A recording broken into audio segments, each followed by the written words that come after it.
Nga loja në kaos, një luftë me topa bore që për pak doli jashtë kontrollit.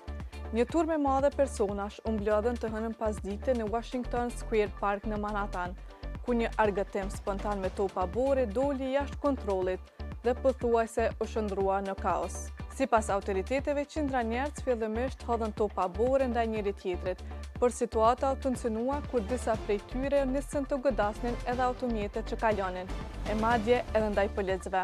Disa pjesëmarrës u pan duke goditur me borë edhe një automjet policie, ndërsa oficerët të detyruan të largoheshin nga zona. Një prej policëve paralajmëroi turmën, ndërsa përmes megafonit u bëri thirrje që të mos goditshin makinat dhe të ruaj rendi, derisa autoritetet kanë bërë të ditur se nga incidenti nuk u raportua për persona të lënduar. Megjithatë, sindikata e policëve ka dënuar ngjarjen duke e cilësuar si një sulm të papranueshëm ndaj oficerëve dhe ka kërkuar identifikimin dhe arrestimin e personave të përfshirë.